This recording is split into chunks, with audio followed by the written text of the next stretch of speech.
dúvida que eu gostaria de tirar com ele. Fica à vontade. Qual que é o tempo entre o óbito e a chegada do corpo na UFMG, máximo? Olha, a gente recomenda que seja assim, o mais breve possível, né? Teve o óbito e foi assinada a declaração de óbito, porque quem vai declarar esse óbito vai ser o médico, né? Então, pode acontecer em casa, pode acontecer no hospital, normalmente acontece em hospitais, né? A pessoa está acamada, tem alguma situação.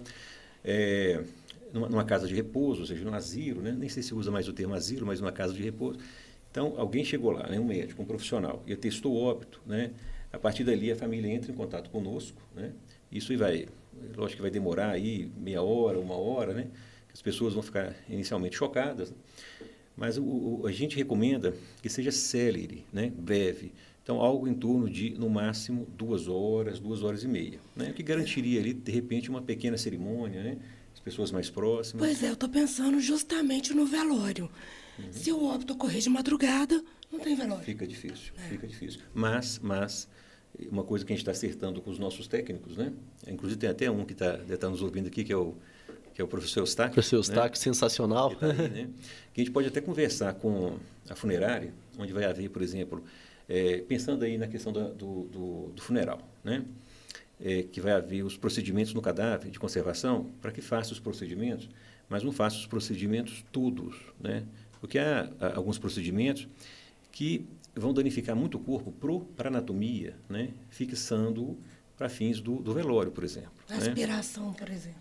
Isso, exatamente. A aspiração, que requer ali a perfuração, né, de parte do corpo e tal, né?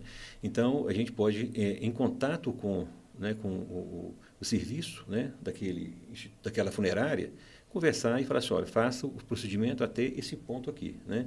O que vai garantir, por exemplo, um tempo um pouco maior, né? Umas 6 horas, 7, salvo engano, no máximo aí que a gente, né? Mas então pode injetar, porque eles injetam as substâncias para retardar a decomposição do corpo, né? Perfeito. Essa substância não atrapalha? Não. Não atrapalha? Não, atrapalha para o estudo? De forma alguma. O que atrapalha, então, é só o dano físico mesmo. Porque Sim. A aspiração, eu tive a oportunidade de acompanhar, eu gravei uma reportagem acompanhando a preparação do corpo. Sim. E realmente é uma vareta, não sei o nome técnico daquilo, que vem perfurando para sugar os gases, sugar os líquidos, né, os sólidos. E, por exemplo, acredito, né, que o intestino e o estômago devem... Danifica fígado, tudo, né? Rim, né? Porque pega tem que pegar, né, de fato, todas as vísceras, né, abdominais, são muitas vísceras, né? Fazer essa sucção e, ao mesmo tempo, administrar uma substância conservadora, né, e barra de fixação. Mas não só, aí também na parte torácica, né? Lembrando que lá também tem vísceras. Então, a partir do diafragma, aspira-se pulmão, né, coração, estruturas mediastinais. Então, há esse dano, né? Apesar de que há outras partes também que a anatomia poderia se servir, né, para o estudo, né? Ali junto aos acadêmicos, como os membros, com a parte de cabeça-pescoço, né? Enfim, né? Dorso, por exemplo. Mas essa parte visceral fica comprometida, né? Mas os técnicos, né? Eles têm soluções e procedimentos, né? Tecnologia, que não vão em toda a extensão do procedimento. Eles vão até uma certa parte do procedimento. Então, há essa possibilidade, sabe? Então, não é inviável o velório, não, né? Pode acontecer, mas aí...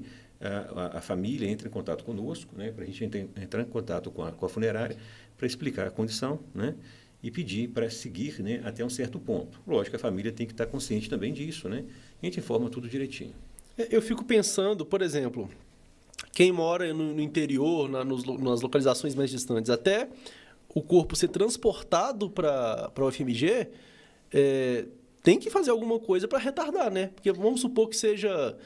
sei lá, uma cidade longe aí, Governador Valadares. Certo. É um tempinho de estrada.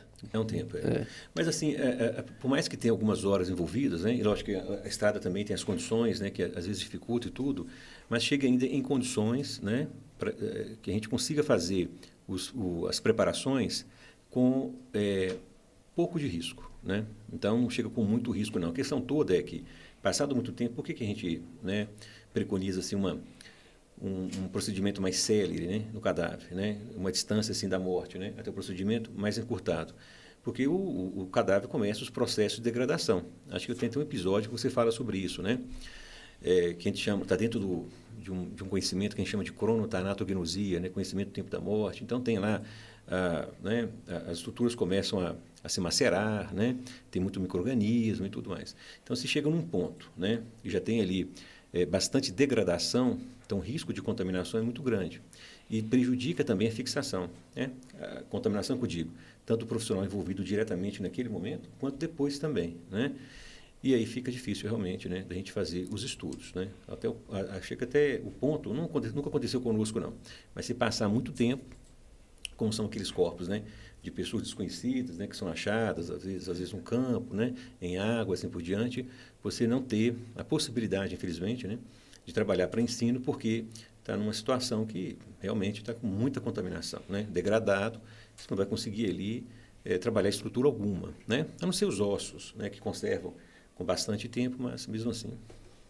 Tem a opção também de fazer o velório sem o corpo presente, né? Perfeito, Noni. Isso aí é interessante, né?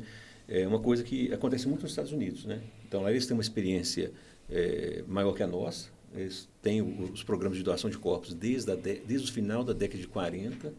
Então, eles têm muito mais experiência. Aqui, né, a nossa experiência... 800 programas, né?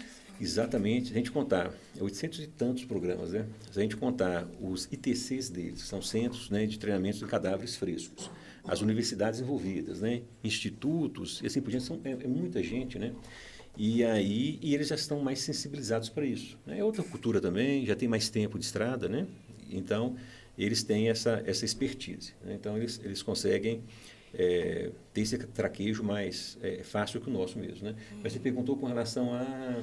Fazer o velório. Fazer o velório. Então, lá eles usam muito essa situação que você colocou, né? Então, o corpo está com algum instituto, com alguma universidade, uma faculdade, e assim por diante, e lá, simbolicamente, tem um caixão, uma foto, né, do falecido, e lá eles fazem essa cerimônia, né? Então, é uma possibilidade também, né? Só que a gente não tem esse costume porque as coisas são muito novas ainda, né? Apesar do caminho aí de 24 anos de experiência nossa nesse sentido.